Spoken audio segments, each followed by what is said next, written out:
Bonjour à tous, c'est GZ83, on se retrouve aujourd'hui pour coder ensemble un petit programme qui va parler de la souris et du découpage du code en modules, puisque c'est deux questions qu'on m'a posées sur la chaîne, à savoir Bernard65 qui voulait savoir si je pouvais parler de la modulation, et Michel qui me demande si je peux expliquer comment on fait pour déplacer un personnage d'un point A à un point B avec la souris.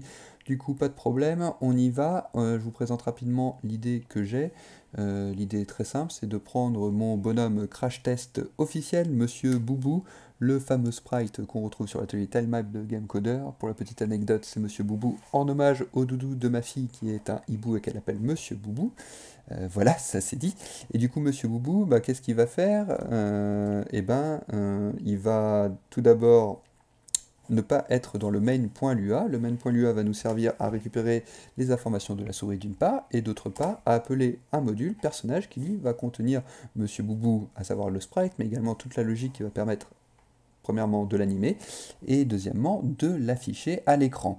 Et on verra que ça c'est rendu possible puisque le module perso.lua va retourner toutes ces informations dans le programme principal, le main.lua, et donc la finalité, ça va être de cliquer sur le personnage, puis de cliquer sur l'écran, et que le personnage se dépasse ainsi du point A en un point B.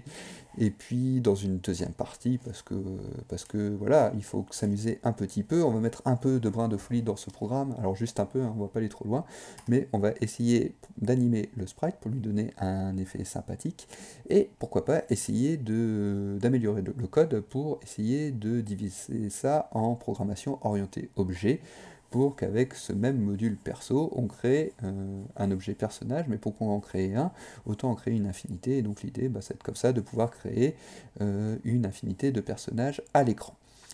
Voilà, petite précision, je vous rappelle, moi je suis débutant, je n'ai que 3 mois dans les pattes de programmation, donc il se peut que les explications soient erronées ou imparfaites, mais encore une fois, c'est des explications que je peux vous délivrer à mon niveau, et si vous avez des suggestions à apporter, n'hésitez pas à les laisser dans les commentaires.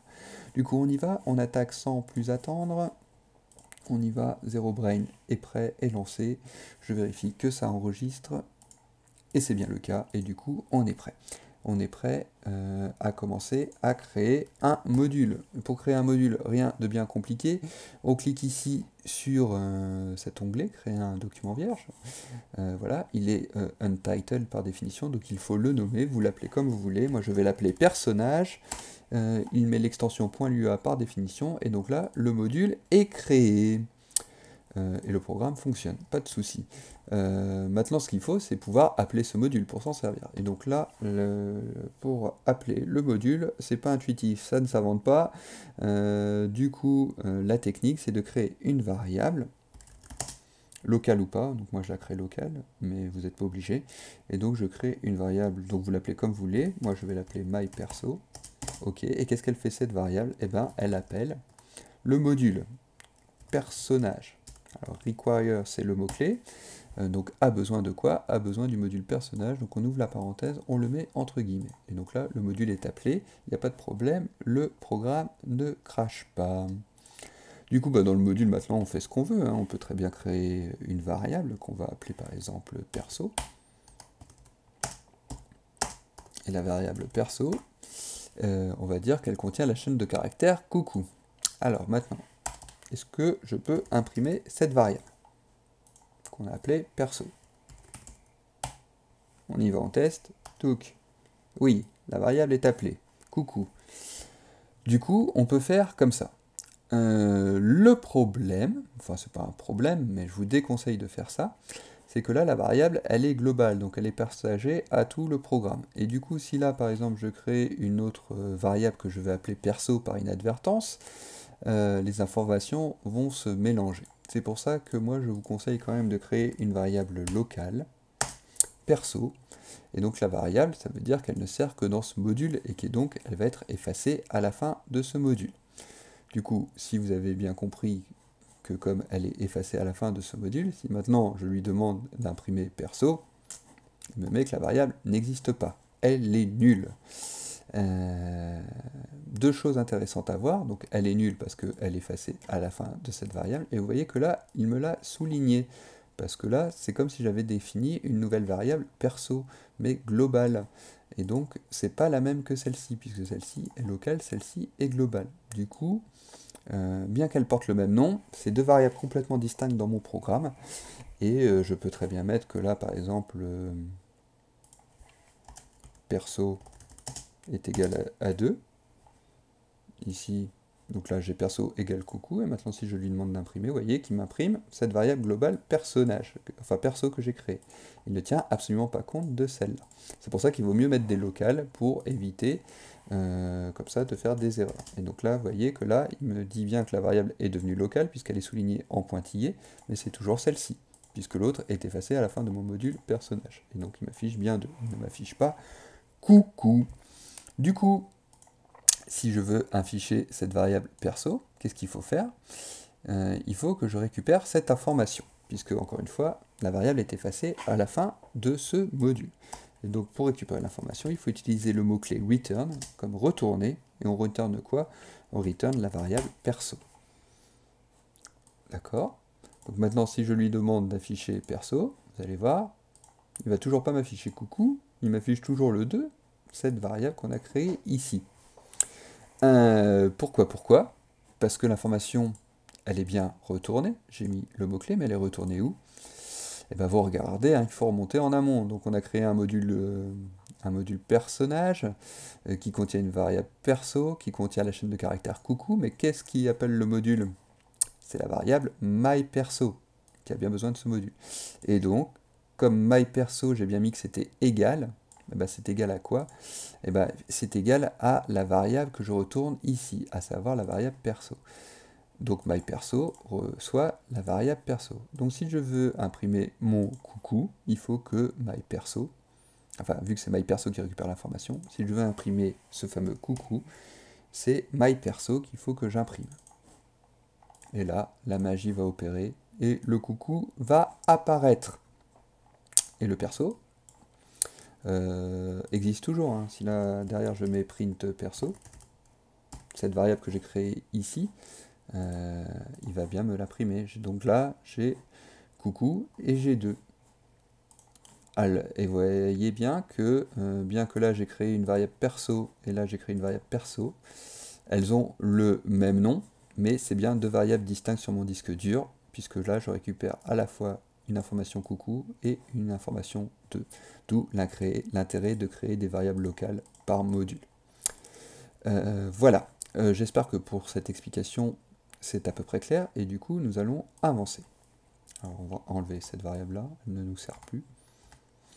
Et maintenant, ce qu'on veut, c'est non pas récupérer une information, mais en récupérer plein, parce que c'est rare qu'on ait besoin de récupérer qu'une information. Mon personnage, il va contenir plein de choses. On peut d'ailleurs commencer à les mettre. Il va contenir l'origine X du personnage. Donc par exemple, si je le mets tout en haut à gauche de l'écran, l'origine X, ça va être 0, l'origine Y, ça va être 0. Et donc là, j'ai quand même plus d'informations à récupérer. Et si je lance le programme, vous voyez qu'il n'est pas content, parce que perso, il comprend pas pourquoi il a plein de trucs, alors que là, je lui ai dit qu'il ne pouvait récupérer qu'une information, à savoir le coucou. Du coup, on triche, et ben on triche comment? En créant une variable complexe qui peut contenir, comme ça, avec ce sigle double accolade, une infinité d'informations. Et là, maintenant, le programme se lance. Alors, qu'est-ce qui se passe? Il m'a dit que là, il affiche la table, print my perso, parce que oui, ma perso, maintenant, c'est bien une table. Avec ce symbole double accolade, j'ai créé une table. Et il me renvoie toute la table. Donc, il me renvoie perso.ox, perso.oy. Je pourrais même mettre perso.scale, égale 2, par exemple. Et donc, tout ça, c'est des informations qu'il me renvoie. Et donc, maintenant, si je veux afficher perso.ox, vous voyez que là, il m'affiche bien le 0, à savoir le 0 que j'ai mis ici. Encore une fois, je ne mets pas perso, je mets myPerso, puisque c'est myPerso qui récupère toutes ces informations, qui récupère toute la table perso. Et donc, si myPerso récupère toute la table, et donc si je veux un élément particulier de cette table, que myPerso a récupéré toute la table, ben, j'affiche l'élément de la table que je veux. Donc, je pourrais très bien mettre, pour plus de lisibilité, print x. On concatène ça avec myperso.ox. Et puis je continue, je concatène ça avec une autre chaîne de caractères, par exemple y égale je concatène avec myperso.oy. Et pour vous prouver que je ne triche pas, si là je mets par exemple 10, je lance le programme, il me dit bien que x est égal à 0, y est égal à 10, j'ai bien récupéré toutes les informations de la table.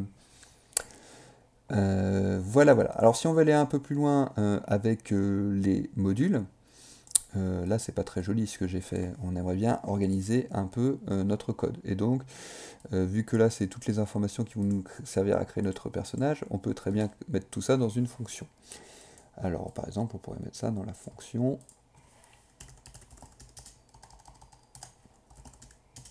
new. Voilà, je crée une fonction new. Le problème si je fais ça, c'est que je ne peux pas appeler la fonction.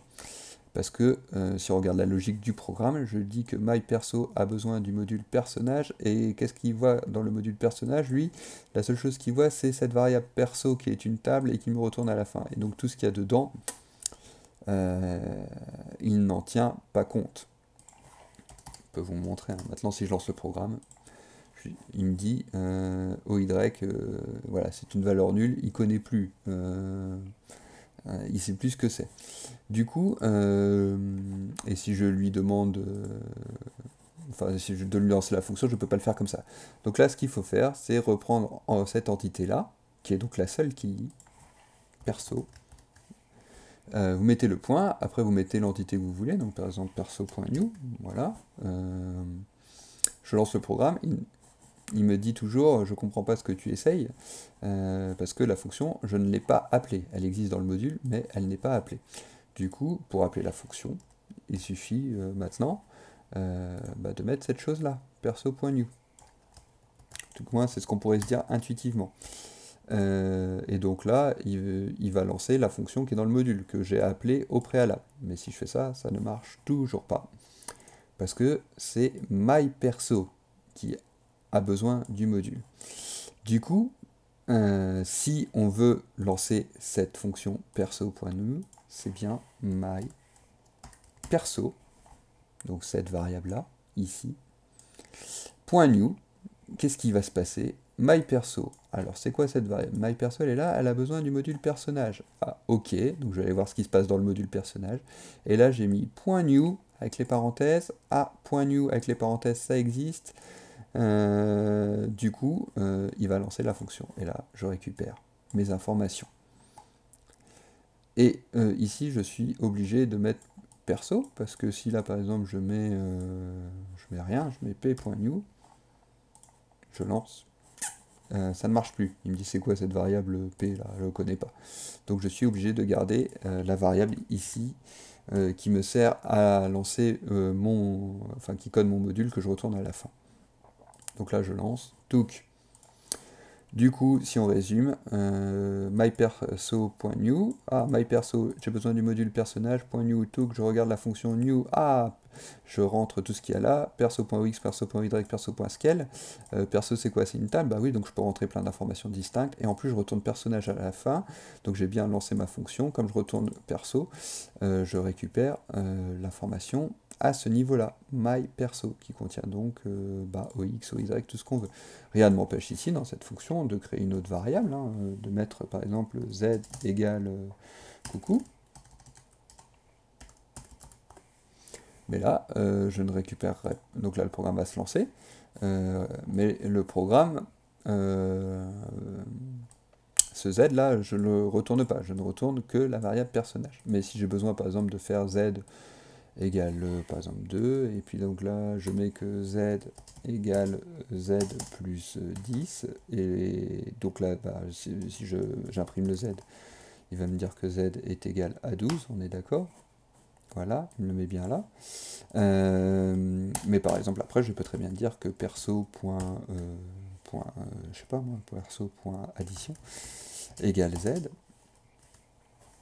Ok, et donc là, perso.addition, il va bien me le retourner dans ma table personnage, et donc là, si je mets imprime myperso.addition, il va m'imprimer le 12. Donc là, j'enlève le z, touk, on lance, touk, il a bien récupéré le myperso.addition qui est égal à 12. Donc voilà.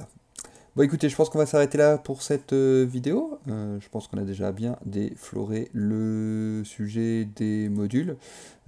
Donc pour résumer, on crée une variable, une table qu'on retourne à la fin dans une autre variable qui est donc dans un autre fichier qui récupère cette table. Et donc c'est cette nouvelle variable qui récupère la table qui va nous servir à la fois à lancer les fonctions.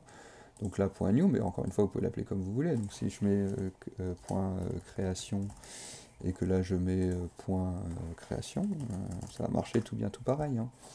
On récupère bien les informations. Donc vous l'appelez comme vous voulez.